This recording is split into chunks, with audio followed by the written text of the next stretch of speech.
કરતા તો ચાર બાબતો આ ગાથામાં સમજવા જેવી છે. એક તો જીન કોને કહેવાય અને જૈન કોને કહેવાય. જીન અને જૈન. જીન એટલે જૈનેન્દ્ર ભગવાન, તીર્થંકર ભગવાન. તીર્થાદિનાથ શબ્દનો પ્રયોગ આમાં આવ્યો. જૈનાભિહિત જોણ્ણ કહીય તચ્ચે શું એમ પ્રાકૃતમાં જોણ્ણ શબ્દ છે. જો મૂળ ગાથામાં તમે જો જોણ્ણ એમ શબ્દ છે એટલે જૈનેન્દ્ર ભગવાન. તો જૈનેન્દ્ર ભગવાન કે જૈન કોને કહેવાય, જીન કોને કહેવાય અને જૈન કોને કહેવાય. કેવા સંજોગો છે. હમણાં શુદ્ધ પંચમીના દિવસે કેતનભાઈ યાદ છે મેં એક રયણસારનો દાખલો આપીને વાત કરી હતી. સાચા શિષ્ય કોને કહેવાય કીધું હતું ને. એમાં આચાર્ય કુંકુમદેવ એમ કહે છે કે હે જૈનેન્દ્ર ભગવાન, ખરા અર્થમાં તમારા શિષ્ય તો લાયક શિષ્ય તો ગણધર ભગવાન છે. આજના આ પ્રવચનમાં અને આ ગાથાની ટીકામાં જૈન તીર્થંકર ભગવંતોને અને ગણધરોનો જ કીધું છે. સાચા જૈનો, ખરા જૈનો તો એ છે. તો બે વાત, જીન અને જૈનની વ્યાખ્યા આમાં આવી. બીજી વાત, યોગ અને યોગીની વ્યાખ્યા આમાં આવી. યોગ એટલે અહીંયા પરમ યોગ, શુદ્ધોપ યોગ, સ્વરૂપ લીનતા રૂપ શુદ્ધ નિશ્ચય પરમ યોગ. ખરેખર તો એ પરમાર્થ ભક્તિ અધિકાર છે. ભક્તિ અધિકાર એટલે ખરી ભક્તિ કોને કહેવાય, સાચી ભક્તિ કોને કહેવાય, ભક્તિ ક્યારે થઈ કહેવાય. સમજાણો? જેમ આપણે કહીએ ને કે શબરી વર્ષો સુધી ઈશ્વરની રામની રાહ જોઈને પ્રાર્થના કર્યા રાખે. રોજ જંગલમાં જઈને બોર ચૂંટીને લઈ આવે, રોજ ચાકી ચાકીને ટોકરીમાં મૂકે, પણ રામનું આવવાનું નામ જ નહીં. વર્ષો વીતી ગયા, વર્ષો વીતી ગયા. એક દિવસે કુટીએ એમની મઢોલીએ ઈશ્વર પધાર્યા. એ અન્ય મતની અપેક્ષાએ તો વર્ષો સુધીની સાધના એક તરફ, જે દિવસે ઈશ્વર પધાર્યા તે દિવસનો ઈશ્વરનો યોગ સંયોગ બીજી તરફ સફળ થયું ને ત્યારે એની સાધના. એમ ખ્યાલમાં આવ્યું? એમ જો મને જે વિચાર આવતા એ વાત કરું. વસ્તુ સ્વભાવે છે, કહેનારા તીર્થંકરોય છે, લખનારા ગણધરોય છે, સમજાવનારા ગુરુદેવ જેવા પણ છે. બરાબર? પણ આપણો ઉપયોગ એમાં જોડાય ત્યારે કામ થયું કહેવાય. એનું નામ પરમ યોગ. કાલ રાત્રિના સ્વાધ્યાયમાં મેં એક વાત કીધું હતું, સંયોગોનું મળવું એનું નામ યોગ નથી. સ્વભાવની સિદ્ધિ થવી એનું નામ યોગ છે. સંયોગ છે બહારનો, એને શું કહેવાય? એને કંઈ યોગ ભોગ કંઈ કહેવાય? લોક વ્યવહારની વાતો છે બધી, પણ વાત અંદરમાં સ્પર્શવી જોઈએ ને તો જ તો યોગ કહેવાય એને. અને અહીંયા તો અધ્યાત્મ યોગની વાત ચાલે છે ને. મેં 2 દિવસથી આ શબ્દનો પ્રયોગ કરું છું. કાકા ખ્યાલ છે? ગુરુદેવનો યોગ મળવો એ અધ્યાત્મ યોગ છે. કેતનભાઈ યાદ આવે છે? ગઈકાલે મેં કીધું જોગાનું જોગ. હિથ્રો લંડનના એરપોર્ટની મેં વાત નહોતી કરી? હા, બે ત્યાં મળ્યા. ઓહો સાહેબ તમે અહીંયા, સાહેબ તમે અહીંયા. જોગાનું જોગ. જો ધન યોગ આખી દુનિયાની ભાષા. ધન યોગ, લક્ષ્મી યોગ. હા હા હા, લક્ષ્મી યોગ. હા, હમણાં મેં શ્રુત પંચમીની જે બધી વાર્તા કરી હતી ને, ફરીથી બધું સાંભળ્યું, બધું વાંચ્યું. 50 પાનાનું આખું PDF. એમાં જે બ્રહ્મૈયા મૂળ બિદ્રીના વિદ્વાન હતા. સમયાંતરે તો એ કાળ ધર્મ પામ્યા. ષટખંડાગમની પ્રતિલિપિ બનાવતા બનાવતા પછી કેમે કરીને એ પ્રતિલિપિ બહાર આવી અને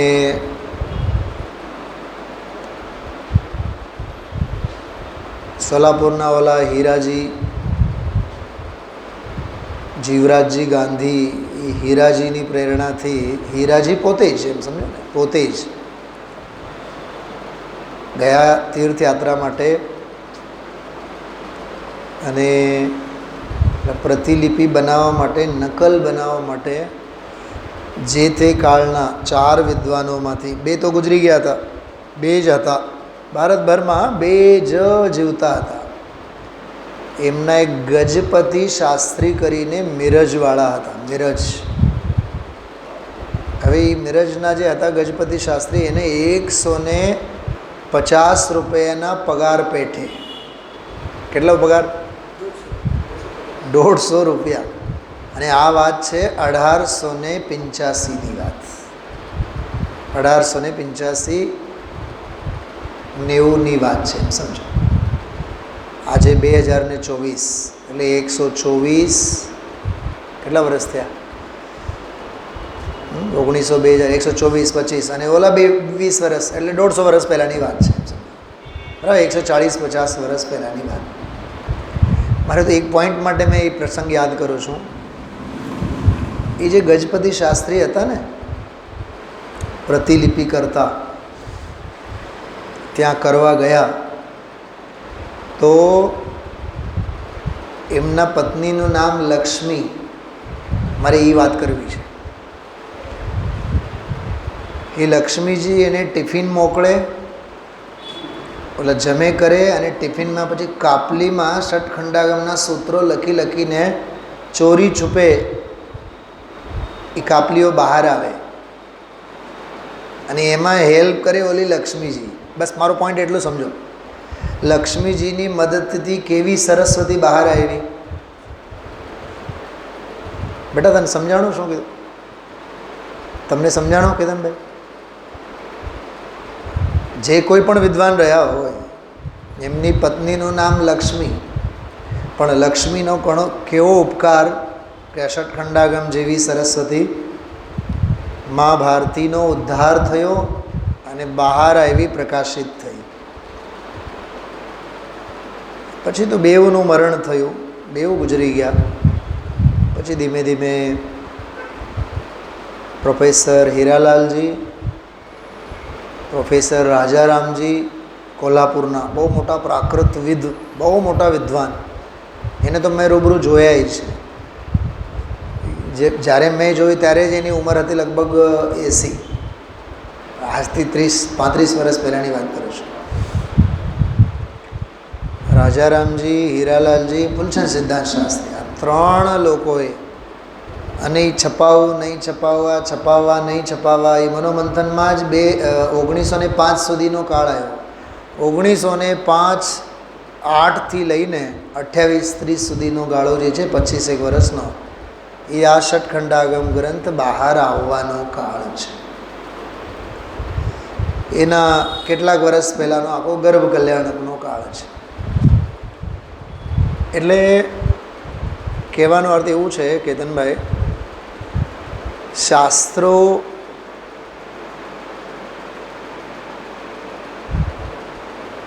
કેટલી કુશળતાથી અને કેટલી ખંતથી બનાવાય છે, લખાય છે, એની કલ્પના, એ પ્રકાશિત થઈને આપણા હાથોમાં આવે એની કલ્પના, તૈયાર ભાણે જેને બેઠે બેઠું બધું મળી રહે ને એની કિંમત ન હોય. જેમ કે આ છોકરાને હું કહું, ગૂગલમાં સર્ચ કર અને ધવલાજીનો ભાગ કાઢ, તો એને બધું બુદ્ધિ હાલે બરાબર. ગૂગલમાં સીધા જઈને લખે ધવલા જૈન ગ્રંથ પાર્ટ નંબર 15, તો વિધિન એ સેકન્ડ ગ્રંથ ગૂગલમાંથી આવી જાય બહાર, વિધિન એ સેકન્ડ. હવે એ ગ્રંથ કેવું બન્યું છે કેવી રીતે એ ગર્ભ કલ્યાણક એનો એ સન 183માં એ લખાણું, એટલે લગભગ 1800 2000 એટલે 1850 1950 વર્ષ પહેલાં એ ગ્રંથ લખાણો હશે. તાડપત્ર ઉપર લખાણો હશે, તાડપત્ર આવડા એના ઉપર પછી ટાંકીને લખવાનું. આમ કેડ આખી વાંકી થઈ જાય, આંખે પડળ આવી જાય. આચાર્ય કુંદકુંદ દેવને છે વક્ર ગ્રીવાચાર કહેવામાં. શું કામ વક્ર ગ્રીવાચાર કહેવામાં આવે? ગ્રીવા એટલે આ ડોકનો ભાગ, વક્ર એટલે વાંકું થયેલું, એટલે લખતા બેસી જાય. મેં મારા ગુરુજીઓને જોયા છે ને, એક ગુરુજી માનિકચંદજી ભીશીકરામ, એમ જેવો એમ લાગે તમને લૌકાંતિક દેવ. ક્યારેક એના ફોટા તમને બતાવીશ, તમે કલ્પના જ ન કરી શકો. કેતનભાઈ લૌકાંતિક દેવ જ એમ સમજો ને. ધોળા ધપાટ ગૌરાંગ, સ્વચ્છ ધવલ વસ્ત્રો, એની ભાષા ધવલ, ભાવ ધવલ, ક્યાંય મલિનતા મળે નહીં. એટલી સ્વચ્છતા, એટલી બધી જ શારીરિક માનસિક જ્ઞાનાત્મક બધી જ ધવલતા સ્વચ્છતાને વરેલા. એના ગુજરી ગયા બાદ પછી ત્યાં હું જ્યારે ગયો ત્યારે એમની કંઈક વાર્ષિક ઉત્સવ હતો. એમની પ્રેરણાથી મારે જયપુર જવાનું થયું. એટલે મારા એ પાવર હાઉસ છે, બૂસ્ટર ડોઝ છે, એમ સમજો ને. ત્યારે મેં બોલ્યો હતો કે આ માનિકચંદજી ભીશીકર ગુરુજી આપણા માટે કેવળ ગુરુજી નહોતા, સાક્ષાત લૌકાંતિક દેવ હતા. લૌકાંતિક દેવોનું એક જ કામ હોય, જગતને વૈરાગ્ય અપાવે. જો આ તીર્થંકર દીક્ષા લઈ લીધી છે, હવે હે જગતજનો તમે પણ આવા વૈરાગ્યના માર્ગે આવો. ખ્યાલમાં આવ્યો? તો આવા બધા એ આમ લખવા માટે બેસે ને, અમે 3 વાગે ઉઠીને જોઈએ, સવારે 4 વાગે ઉઠીને જોઈએ. એ લખતા જ હોય. લખતા ત્યાં ને ત્યાં માથું મૂકીને બિચારા સૂઈ જાય. કલાક 2 કલાક 3 કલાક સૂઈ જ જાય, ત્યાં જ માથું મૂકીને સૂઈ જાય. હવે 80-85 વર્ષની દેહની સ્થિતિ, દવા ઔષધિ લેતા હોય, એની આડઅસર હોય. ટોયલેટ બાથરૂમમાં જાય તો બિચારા 3 કલાક આવે જ નહીં. બોલો. પણ જીનવાણીનો ઉદ્ધાર કરવાનું કામ જીવનભર છોડ્યા નથી. એટલે આ વિચારો આપણી દેહની સ્થિતિ કેટલી સ્વસ્થ છે. શું કેતનભાઈ? હા, હું સમજો અભિષેકમાં મારે આવવાનું હોય, હું 6:30 વાગે ઉઠું ને તો એ 6:40 નાહી ધોઈને તૈયાર થઈને અભિષેકમાં આવીને ઊભો થઈ જાઉં. રાજુભાઈ 2 મિનિટ લાગે નાહવા. ડોલો ભરીને નાહવાનો કોઈ દી આપણે આરંભી વૃત્તિ તો રાખી જ નથી, સ્વપ્નમાંય નહીં. પકડાય છે વાત, સમજાય છે?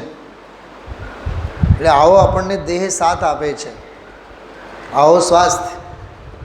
પણ માનસિક સ્વાસ્થ્ય ક્યાં કાકા? સંયોગો સ્વસ્થ છે, દેહ સ્વસ્થ છે, મન અસ્વસ્થ છે. અને મનના સ્વાસ્થ્યને કેળવવાનો આ આખી કવાયત છે. જો કે મનના સ્વાસ્થ્યને એટલે અહીંયા આત્માના સ્વાસ્થ્યને, આત્મ સ્વાસ્થ્યને. આખા પ્રવચનમાં એક બહુ સરસ શબ્દ આવ્યો, આત્મભાવ. મારો બહુ મજા આવી ગઈ, મારે તો ધ્યાન એના ઉપર ગયું. એને આત્મભાવ પ્રગટે. ગુરુદેવસિંહ બોલ્યા આત્મા તો છે, આત્મભાવે છે, પણ પ્રગટ ક્યાં? કેતનભાઈ, હા, આ તો એવી વાત છે, ખિસ્સામાં લીંડી પીપર પણ ઘસવાની મહેનત નથી. શાર્પનરે છે, પેન્સિલે છે, પણ શાર્પનરમાં પેન્સિલ નાખીને થોડીક ભેદ જ્ઞાનની પ્રક્રિયામાંથી પસાર થવાની વાત છે. આઇન્સ્ટાઈન તો એમ કહે છે કે આપણી પાસે જે આ સીપીયુ છે ને, આ સીપીયુ એટલે આ જે મેમરી પાવર, આ જે માઇન્ડ છે ને, માઇન્ડ કે not more than use people, કે લોકો જે છે એ 90-95% તો એને યુઝ જ નથી કરતા, 5-7% યુઝમાં આવે છે, ઉપયોગમાં આવે છે. પણ ઉપયોગમાં પણ દુરુપયોગમાં કેટલો, સદુપયોગમાં કેટલો એ સમજો. 10% પણ ગણીએ આપણે, 90% યુઝ નથી કરતા પણ 10% કરે છે, 10% કરે છે. 10%માંથી સદુપયોગમાં કેટલો અને દુરુપયોગમાં કેટલો, વિષય ભોગોમાં કેટલો, સંસાર શરીર અને ભોગો અંગે કેટલો. આજે તો ગુરુદેવશ્રીજી એક વાક્ય બોલ્યા છે, મને તો એટલું બધું અંદરમાં લાગી આવ્યું. કાકા સાંભળજો, બહુ સરસ, એટલું અંદરમાંથી લાગી આવે એવી વાતો હતી. શરીરના પરમાણુ પરમાણુ સ્વતંત્ર છે, મારા રોકે એ રોકી શકે એવા નથી. હું ઇન્જેક્શન લઉં અને એ ઠેકાણે આવે એ મારા હાથની વસ્તુ નથી. કેતનભાઈ સાંભળજો, પૂરી વાત સાંભળો. આ દેહનું યથાર્થ જ્ઞાન મારા તરફથી બોલું છું. હું તો જાણનારો જ્ઞાયક સ્વભાવ, એ જીવનું યથાર્થ જ્ઞાન. આવું તત્વ જે જાણે એની દ્રષ્ટિ દ્રવ્ય પર જાય અને આત્મા જે છે એ આત્માનો જેવો ભાવ છે એવો ભાવ પર્યાયમાં પ્રગટે, એનું નામ પરમ યોગ છે. ગુરુદેવના શબ્દે શબ્દ હું તમને વાંચીને બતાવીશ હમણાં. તો આમાં એક તો સમજો, ફરીથી કે તમે અહીંયા ધ્યાન, 4 બાબતો. કઈ? જૈન કોને કહેવાય, જૈની કોને કહેવાય. જૈન એટલે જૈનેન્દ્ર ભગવાન. થોડીક આમાં માર્મિક વાત સાંભળો. જીન કહેવાય, જીનને માનનારા જૈની હોય. શું કીધું? જીનને માનનારા જૈની હોય. તો આપણે કહીએ ને કે આપણે બધા જૈન છીએ, તો આપણા સર્વસ્વ કોણ છે? જીન. પણ જે આપણા સર્વસ્વ જીન છે ને એમને જ અહીંયા જૈન કીધું છે. આમાં જિનેન્દ્ર ભગવંતો તીર્થંકરોને જૈન કીધું, ગણધરોને જૈન કીધું. જો ધીમે ધીમે બધી વાત સમજાશે. મૂળ ગાથાનો પાઠ કરીએ, ટીકાનું વાંચન કરીએ, પછી આપણે બધું વિવેચન ગુરુદેવશ્રીના વ્યાખ્યાનની સાથે વાંચીએ. 4 બાબતો ફરી એકવાર બોલું છું. જીન કોને કહેવાય, જૈન કોને કહેવાય, પરમ યોગ કોને કહેવાય અને યોગી કોને કહેવાય. યોગી એટલે સાધક અને યોગ એટલે સાધન, એટલે સાધના, જેને શુદ્ધોપયોગ કહેવાય. તો ગભરાશો નહીં. તો એક વાત કરું, સાંભળો છો બધાએ ધ્યાનથી બરાબર. એને 8 શબ્દોથી કહેવાય. કયા 8 શબ્દોથી? નિયમસારના 8 અધિકારોની ભાષામાં. એને પરમાર્થ પ્રતિક્રમણ કહેવાય, પરમ આલોચના કહેવાય, નિશ્ચય પ્રત્યાખ્યાન કહેવાય, શુદ્ધ નિશ્ચય પ્રાયશ્ચિત્ત કહેવાય, પરમ સમાધિ કહેવાય, બરાબર, પરમ ભક્તિ કહેવાય, નિશ્ચય પરમ આવશ્યક કહેવાય. સમજાય છે? શુદ્ધ નિશ્ચય પ્રાયશ્ચિત્ત કહેવાય. તો એને પ્રતિક્રમણ કહો, આલોચના કહો, પ્રત્યાખ્યાન કહો, પ્રાયશ્ચિત્ત કહો, આવશ્યક કહો, સમાધિ કહો, ભક્તિ કહો અથવા શુદ્ધોપયોગ કહો, બધું એક જ છે. એનું નામ પરમ યોગ. એને અહીંયા પરમ ભક્તિ અધિકાર કહેવામાં આવે છે. શું સમજાણું? પકડાય છે કેતનભાઈ? તમારા સાસુમાં સામે ઊભા હોય, એ એમ કહે છે અમારા જમાઈ, બા ઊભા હોય એ શું કહે છે? આ તો મારો દીકરો જ કહેશે ને. માં તો દીકરો જ કહેશે કે નહીં? માં તો દીકરો જ કહે. સાસુમાં ઊભા હોય તો એ જમાઈ કહેશે. હા, વધી વધીને એમ કહે દીકરા જેવો. દીકરો તો નહીં જ કહે, દીકરા જેવો એમ કહેશે. લાડ લડાવવા માટે, માખણ ચોપડવા માટે. બધી લોકસંજ્ઞા છે, કાંઈ એમાં માલ નથી.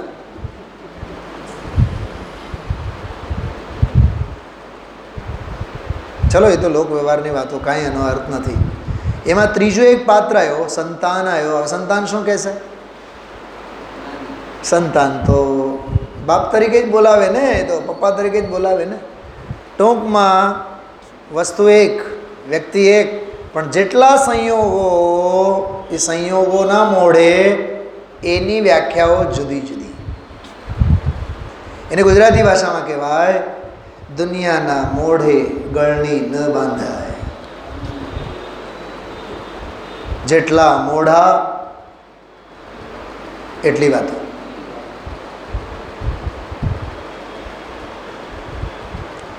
મારો જ એક દાખલો આપો તમને. સમજો હું 10:15 10:30 સુધી પ્રવચન ખેંચાવું છું, અહીંયા સ્વાધ્યાય લઈ લઉં છું. સમજો કોઈ એમ કહેશે સુનિલભાઈને તો પંડિતાઈ કરવી છે,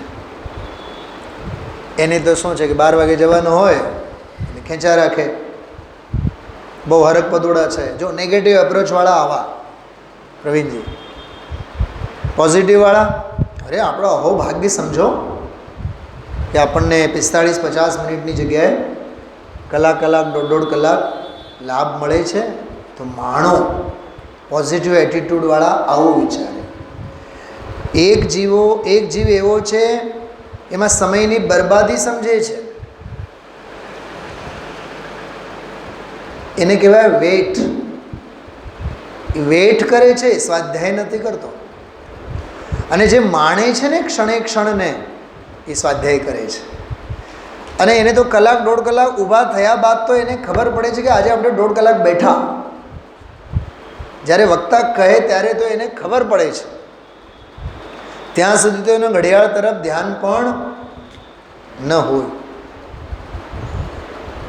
એક વાત બતાવો કેતનભાઈ, એક અનમોલ વચન હું તમને આપું, તમને એટલે બધાને.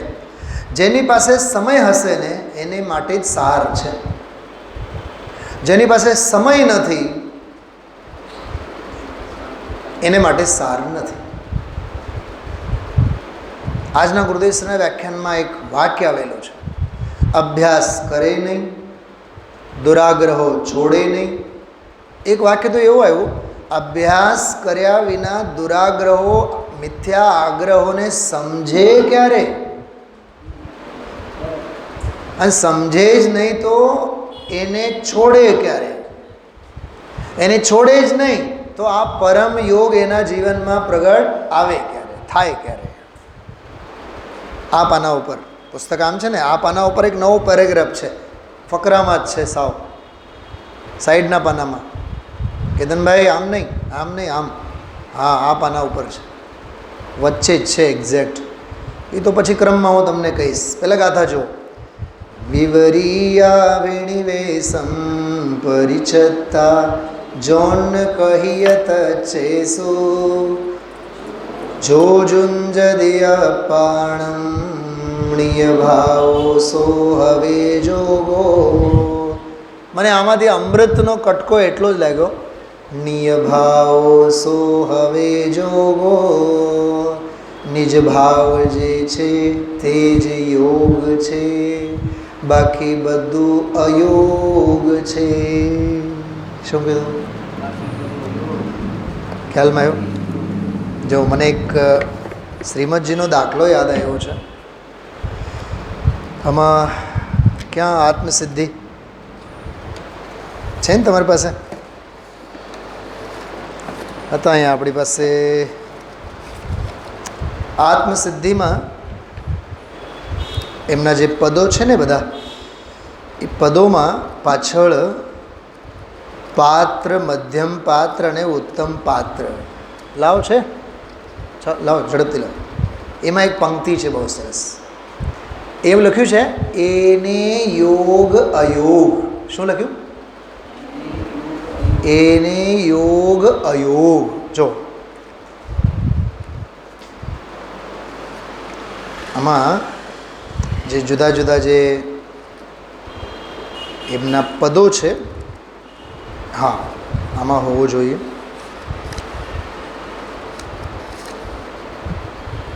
છે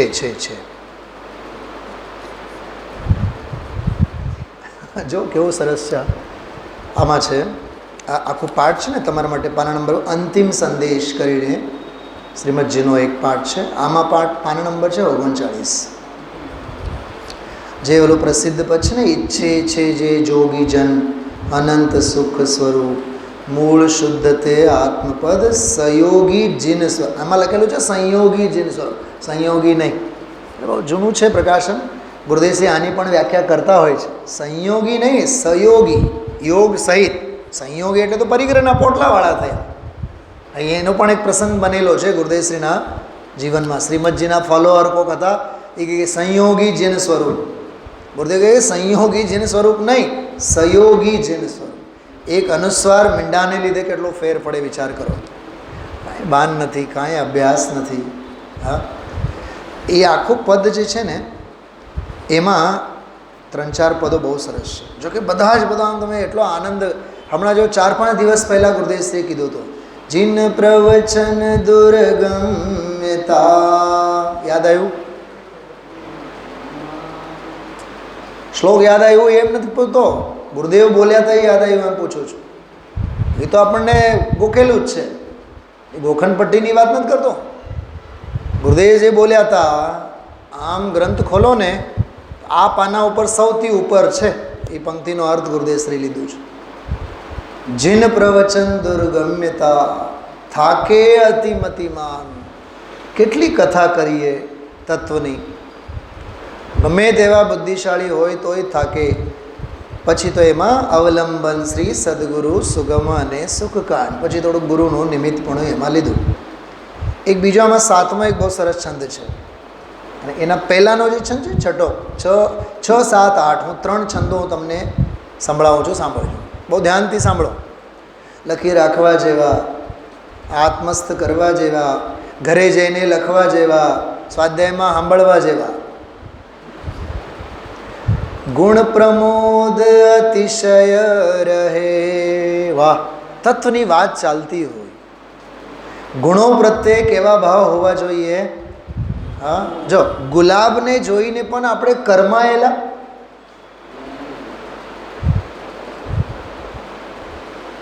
અમે 11મા ધોરણમાં જયપુરમાં ભણ્યા ને ત્યારે હસતા હુઆ ફૂલ એક કવિતા હતી, મનોજ જોશી. હસતા હુઆ ફૂલ એટલે એ ખિલખિલાતો કે ખીલેલું ફૂલ આપણને એમ કહે છે કે હે માણસ,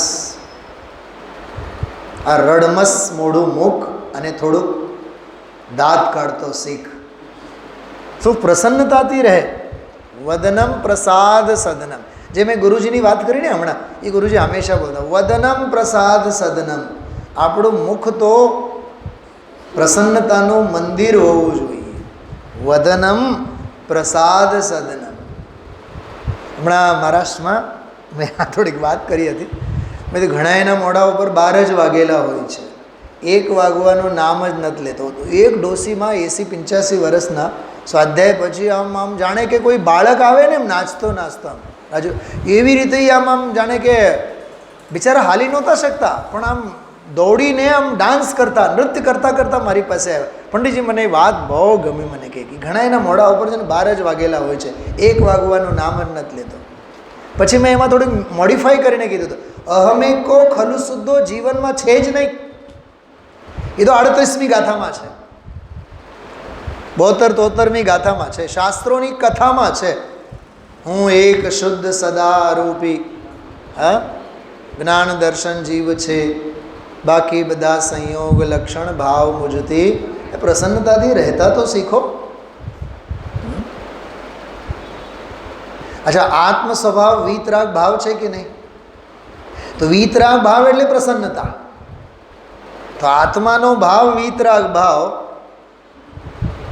તો પરિણમનમાં રાગ ભાવ કે વીતરાગ ભાવ? ગઈકાલનું પ્રવચન યાદ કરો. આત્મ વસ્તુ કેવી? અંતર્મુખાકાર, સંપૂર્ણ અંતર્મુખાકાર. તો એને સમજનારની દૃષ્ટિ બહિર્મુખાકાર.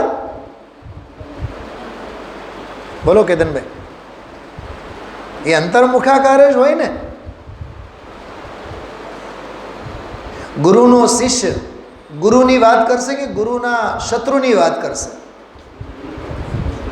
પાકિસ્તાનમાં રહેનારો પાકિસ્તાન જિંદાબાદ જ બોલશે ને. હિન્દુસ્તાન જિંદાબાદ તો નહીં જ બોલે ને. ચલો હિન્દુસ્તાન મુર્દાબાદ એવું નહીં બોલે, પણ જિંદાબાદ વાળું તો નહીં જ બોલે ને. હા હા હા, આજે એક બહુ સરસ વાત ગુરુદેવના પ્રવચનમાં આવી. જ્યાં જન્મ્યા હોય, વર્ષો રહ્યા હોય, એનો સહવાસ હોય, એનામાં ગંધ રહે જ. આ ગજબની વાત છે, યાદ રાખજો રાજુભાઈ. તમે રિટાયર્ડ હમણાં થયા, એક મિત્ર તરીકે વાત કરો. તમને આજથી હવે 25 વર્ષ પછી પણ ક્યાંય કોઈ સાધર્મી કંઈક ચશ્માના ફ્રેમના પ્રોબ્લેમ અંગેની વાત કરે ને, તો તમે ચોક્કસ એને માર્ગદર્શન પૂરું પાડશો. કેમ?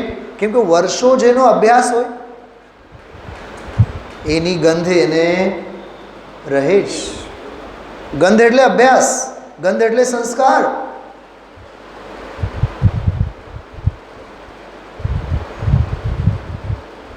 કંઈક ખ્યાલમાં આવે છે કેતનભાઈ? તમે ઓલા શરબતના બોટલો મૂકેલા હોય ને, 10 બોટલો, તમે 10 બોટલો જોઈને કહી શકો કે આમાંથી સ્ટ્રોબેરી કઈ છે? મારે એના માટે યુટ્યુબ ઓપન કરીને એનું કલર અંગે પહેલાં નોલેજ કરવું પડે. તમારો એનો અભ્યાસ.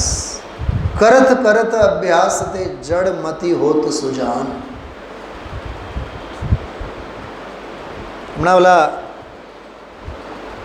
હરિયાણામાં એક બેન છે, લગભગ 85 યર્સ ઓલ્ડ. છેલ્લા 30 વર્ષથી એને હેવી ડાયાબિટીસ, 30 વર્ષથી, લાસ્ટ 30 યર્સ હેવી ડાયાબિટીસ. અને એક બાજુનું વિઝન જ એનું જતું રહ્યું, દેખાય જ નહીં, ખબર જ ન પડે. પછી એના દીકરા, એના પરિવાર, પછી બધાએ વાત કરી તો ડૉક્ટરે કીધું કે ભાઈ આ બધું હવે ડાયાબિટીસનું તમને ઇફેક્ટ હવે ઓર્ગન્સ ઉપર થાય છે. તો એને કોઈ બેંગ્લોરના એક ડૉક્ટરને કોન્ટેક્ટ કર્યા ઓનલાઈન જ, અને મિલેટ્સ ફૂડ્સ એને સ્ટાર્ટ કર્યું કે 3 મહિના ઓનલી એન્ડ ઓનલી સવાર બપોર સાંજ મિલેટ્સ ફૂડ સિવાય બીજી કોઈ વસ્તુ નહીં. અને એક્સરસાઇઝ, ફૂડ હેબિટ્સ, યોગા, પ્રાણાયામ, જે પણ ફિઝિકલ એક્સરસાઇઝ 3 મહિનામાં, જે 30 વર્ષથી ડાયાબિટીસ સ્લો કે કંટ્રોલમાં આવવાનું નામ નહોતો લેતો, એ 3 જ મહિનામાં ડાયાબિટીસ ટોટલી નીલ.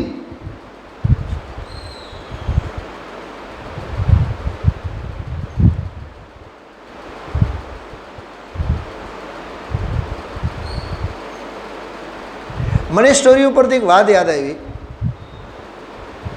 સાચા ભાવથી પુરુષાર્થ તો કર, થશે તો એ થવા યોગ્ય જ થશે.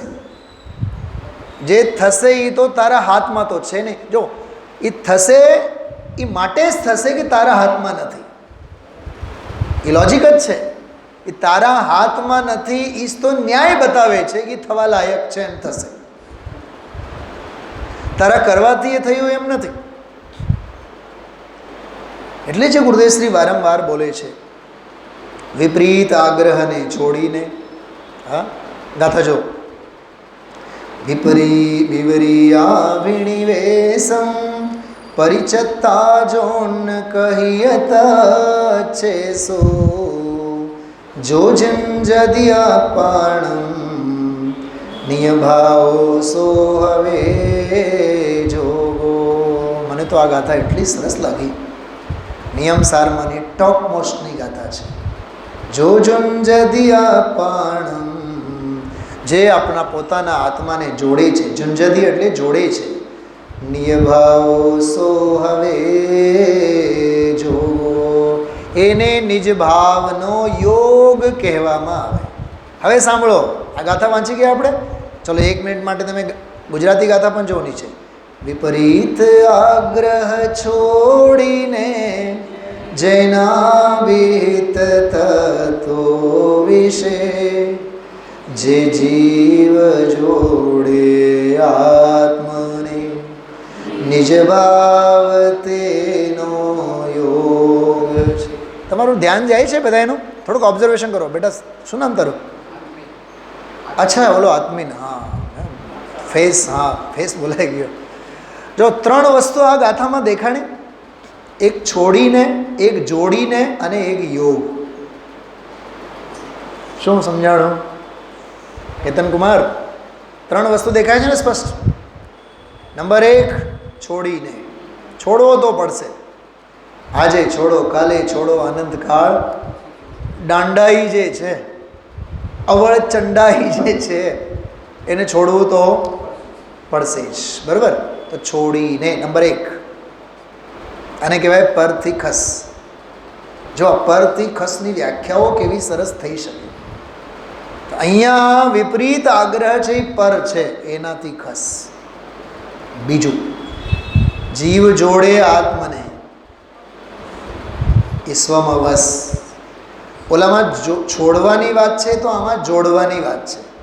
ક્યાંકથી છૂટવું છે, ક્યાંકથી જોડાવવું છે.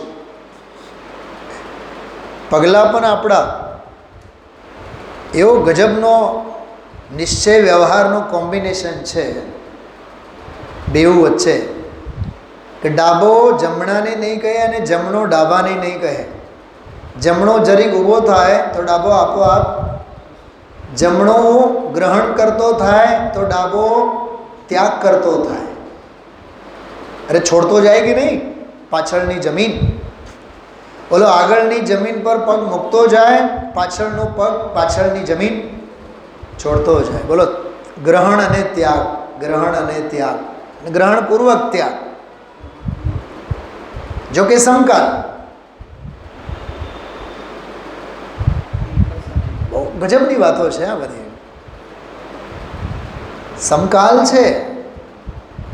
સોમવારે ઉપાદેય થાય અને મંગળવારે હેય થાય એમ નહીં.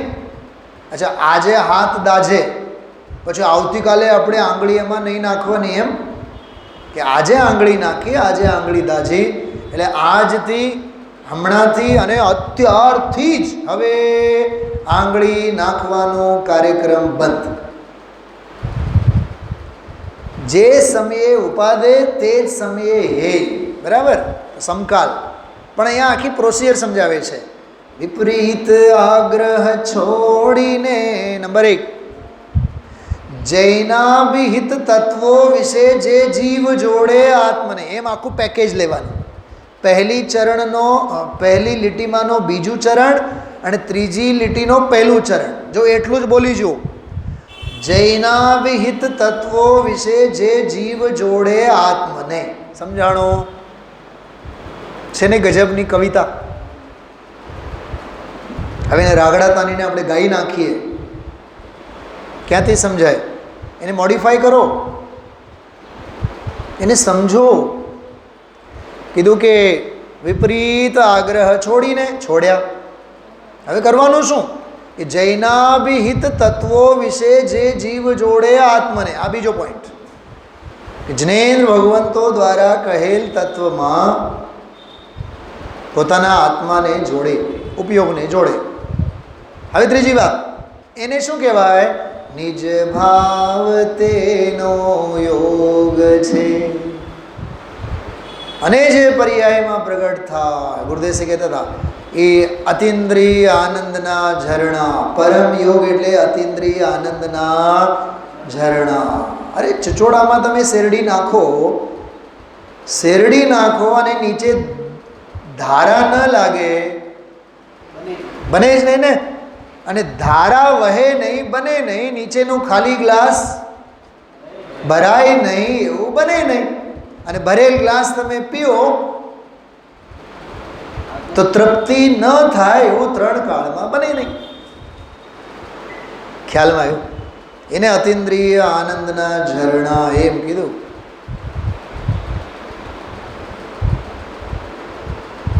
આનંદ કે ઝરને કિયા.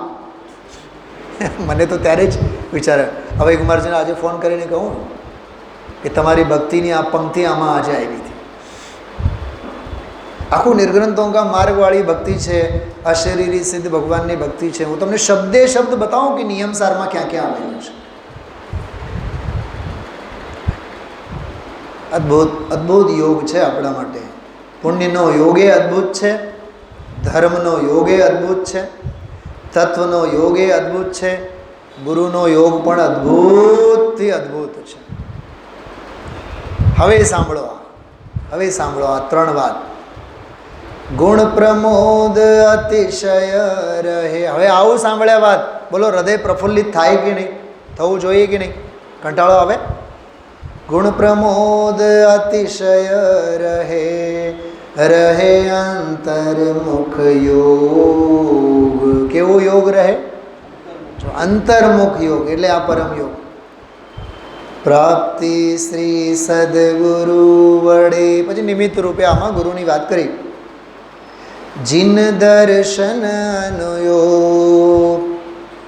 આ જિનેન્દ્ર ભગવંતોના આવા વચન છે. અનુયોગ એટલે અહીંયા વચન લેવાનું.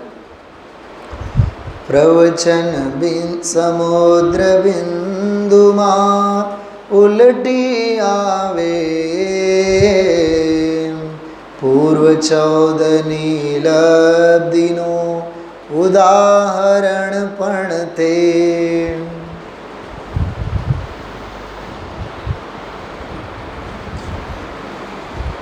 હમણાં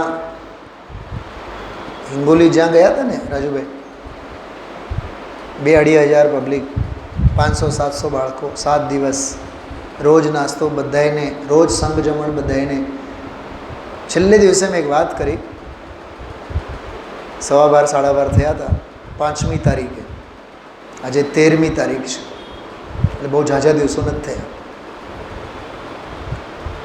મેં કીધું કે આ 7 દિવસ આપણે રોજ 3-4 કલાક વિધાન પૂજા એની હોતે જે ભક્તિઓ અને જે બધા ભક્તિ પદો બધા આપણે લીધા બોલ્યા, મેં કીધું આમાંથી હજી 80% બાકી છે. પછી આવતા 3 વર્ષ માટે 3 વિધાનો નક્કી થયા છે. સાંભળો છો? અને 3 વર્ષના 7-7-7 એટલે 21 દિવસના સંઘ જમણના દાતારોના નામ આવ્યા છે. એ 3 જણા મારી પાસે આવ્યા. બધા વર્ષોથી ઓળખે છે. મને કહે કે ભૈયાજી ખજાનો આવતા વર્ષે ખોલશો ને સમયસાર વિધાનમાં? તો પ્રવચનસાર વિધાનવાળા કહે કે સાહેબ અમારા તરફથી પ્રવચનસાર વિધાન છે, ત્યારે ખોલશો ને? મને તો એ જીવોના પુણ્યના ભાવોનો મહિમા આવતો હતો. અહીંયા એક સમયનો ભરોસો નથી, પણ 3 વર્ષ સુધી અમે આવી રીતે આરાધના કરશું. હવે જે આવતા વર્ષનો આમંત્રણ જેને લીધો છે ચડાવો, એને વર્ષ સુધી તો એ રહેશે ને. આવતા વર્ષે આપણા તરફથી સમયસાર વિધાન, દીકરીને બોલાવો, જમાઈને બોલાવો, ફલાણાને બોલાવો, ઢીકણાને બોલાવો. સમાજમાં આવા સામાજિક આયોજનોના ભાવ હોવા જોઈએ. એને પ્રભાવના કહેવાય. રાજુભાઈ અહીંયા તો શ્રુત પંચમી આવતીકાલે, તો આજ સુધી ગામને ખબર ન હોય કે આવતીકાલે શ્રુત પંચમી છે. હા, વિદ્વાન યાદ રાખીને જાહેરાત કરે કે વધીને કોઈ મુમુક્ષુ જાહેરાત કરે, કહે તો ખબર પડ્યા બાદ પણ જાહેરાતો થયા બાદ પણ નથી પૂજામાં અમારી હાજરી, નથી આરાધનામાં હાજરી, નથી આ વધામણામાં અમારી હાજરી.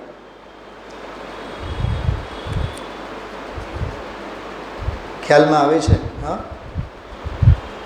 સુમતજી પંડિતજી બહુ સરસ એક કરુણ ભજન એના ઉપર ગાય છે. પંચમ કાલ મેં જૈની તો જૈન ધર્મ કો લજાવે. શું કીધું?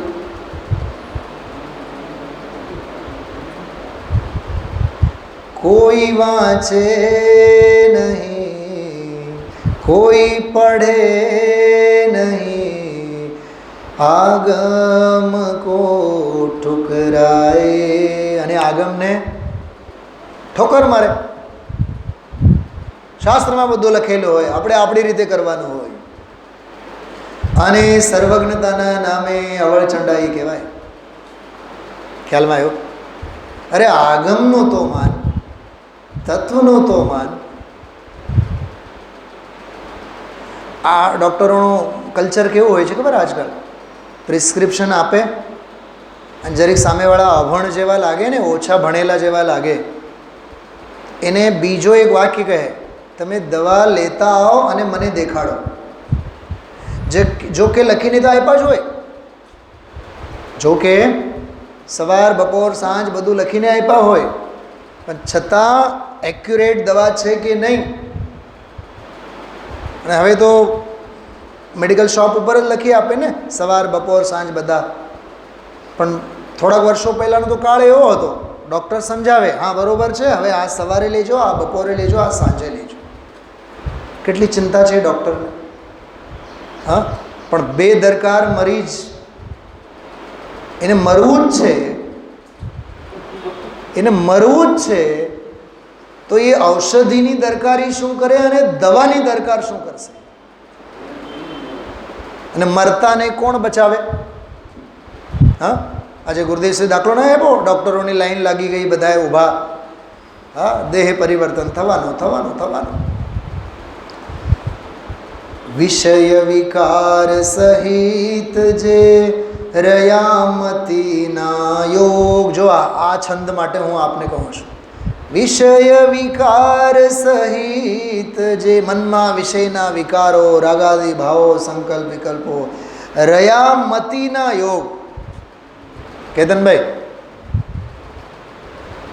શું કીધું? રયામતીના યોગ એટલે પોતાના અભિપ્રાય જીવે.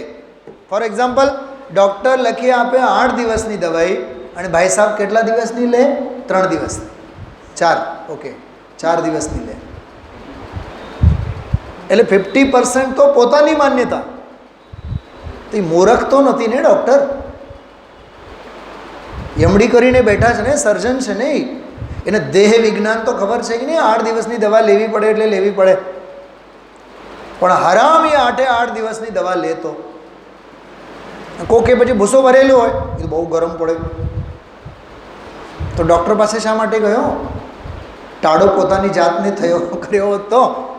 એટલે તમે વિચારો કે એને ઉપદેશ મળે, બોધ મળે, ઔષધિ મળે, પણ શ્રદ્ધા નથી.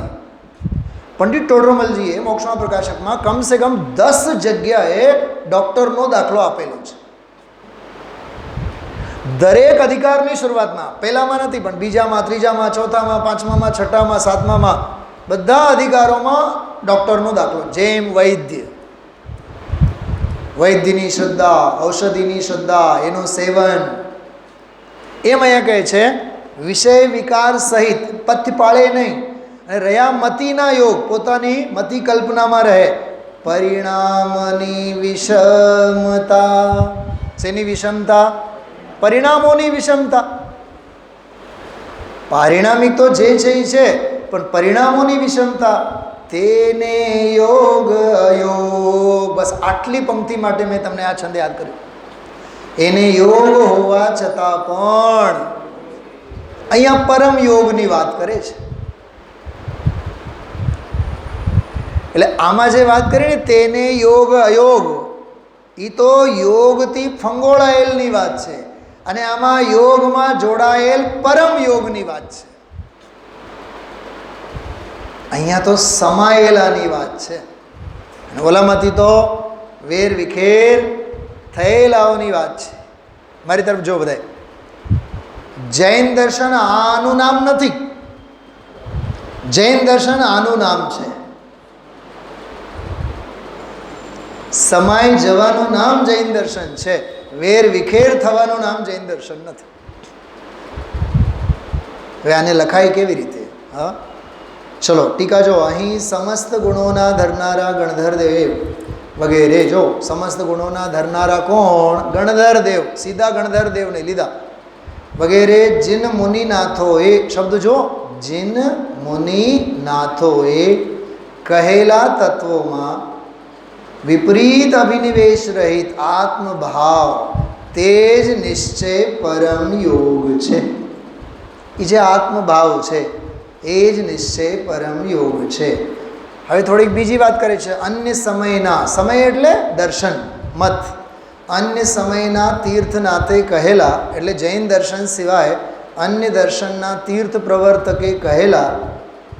જો એ તીર્થનાથ, મને બહુ આમ હસો આવતો હતો, પણ મને સમંતવદ્ર આચાર્ય યાદ આવ્યા. આપ્તમીમાંસામાં સમંતવદ્ર આચાર્ય કારિકા લખી છે, તીર્થકૃત સમયાનામ ચ પરસ્પર વિરોધતઃ. એટલે ત્યાં ભગવાન મહાવીર સ્વામીને સમંતવદ્ર આચાર્ય એવું સંબોધન કરે છે કે તમે તીર્થંકર છો એટલે પણ અમે તમને નમસ્કાર નથી કરતા. કેમ કે પોતપોતાના તીર્થનું પ્રવર્તન કરનારા, પોતપોતાના તીર્થના તીર્થંકરો દુનિયામાં ઘણા છે, અને કોઈને પોતાને કોઈનાથી પણ ઓછું માનતા નથી. તો સૌને માટે તીર્થંકરો છે ને. જે તે મતના પ્રવર્તકો એમને તીર્થંકર કહેવાય, તીર્થનાથ કહેવાય. એની વાત છે કે અન્ય સમયના તીર્થનાથે કહેલા. વિપરીત પદાર્થમાં અભિનિવેશ, દુરાગ્રહ તે જ વિપરીત અભિનિવેશ છે. મને એક બીજી વાત યાદ આવી. આત્મસિદ્ધિમાં છે ને કેતનભાઈ, બે જ વસ્તુ છે આત્મસિદ્ધિમાં. એક તો મતાર્થપણું છોડો અને આત્માર્થપણું કેળવો. આખી આત્મસિદ્ધિ એના માટે છે. અને ગદ્ય પત્રોમાં શ્રીમદજીએ લખ્યું છે, ચામડી છૂટી જાય, ચમડી છૂટી જાય અને ધમડી છૂટી જાય, પણ જીવની માન્યતા નહીં છૂટે. એની ગંધ રહે છે, એ માન્યતા રહે છે. અહીંયા ગમે તેટલો સમય સાંભળતો હોય ને, અને કે સારા કામ માટે જો દૂધ લેવા જતો હોય ને, બિલાડી આડી આવે ને તો દૂધ લેવાથી પાછો વળી જાય. દૂધ આજે શું નામ, બિલાડી આજે આડી આવી. વર્ષોની તપસ્યા અને વર્ષોનો સ્વાધ્યાય ઉપર પાણી ઢોળ, મહાગ્રહિત મિથ્યા સુધી ઘેરાયેલો જીવ છે.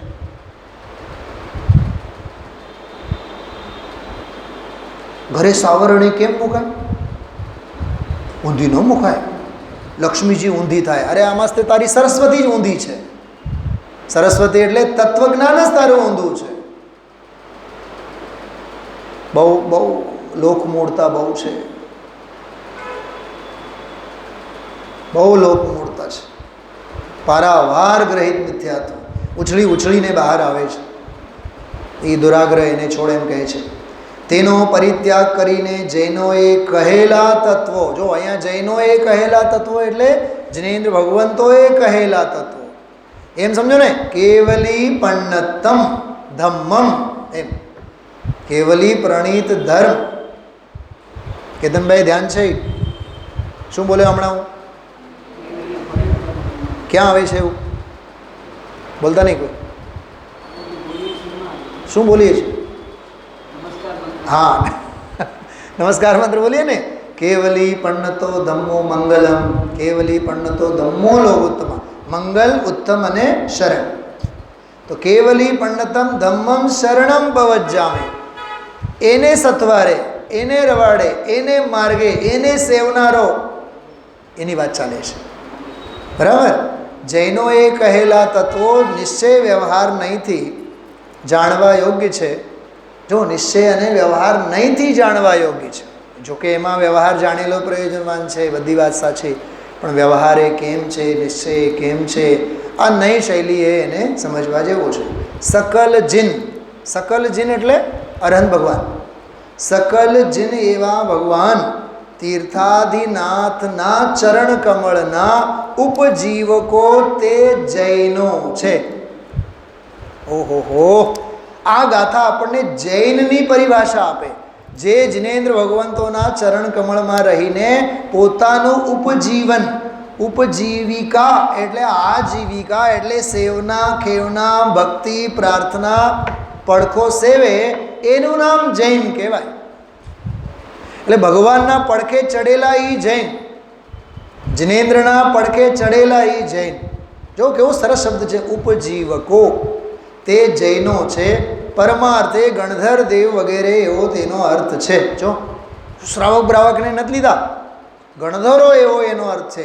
તેમણે કહેલા જે સમસ્ત જીવાદી તત્વો, તેમાં જે પરમ જન યોગીશ્વર નિજ આત્માને જોડે છે. જો સાંભળો, તત્વો તો ઘણા બધા કહેલા છે, પણ તત્વોમાં તત્વ એક જ છે. તત્વ તો ઘણા ને. અરે દવાની દુકાનમાં દવા તો ઘણી, પણ મારા માટે તો એક જ દવા કામ નહીં. ખ્યાલમાં આવ્યો? એમાં અહીંયા કહે છે સમસ્ત જીવાદિ તત્વો તેમાં જે પરમ જન યોગીશ્વર નિજ આત્માને જોડે છે તેનો નિજ ભાવ જ પરમ યોગ છે. જો અહીંયા ઉપજીવકનો અર્થ શું કર્યો? સેવા કરનાર, સેવા કરનાર, સેવક, આશ્રિત, દાસ. ગુરુદેવ આજે શું બોલ્યા? દાસાનુદાસ થઈને.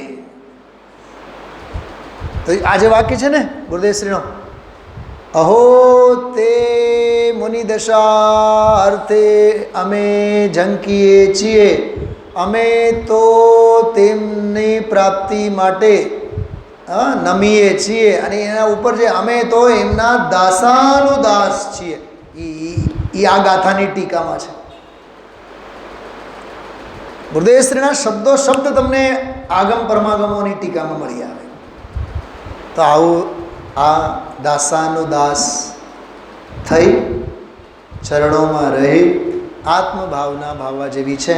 ત્યારે આપણે એમ કહેવાય આત્મભાવના ભાવતા જીવ લહે કેવળ જ્ઞાન રે. એનું નામ પરમ યોગ. વિચારીએ. ઓમ નમઃ સ્વામી.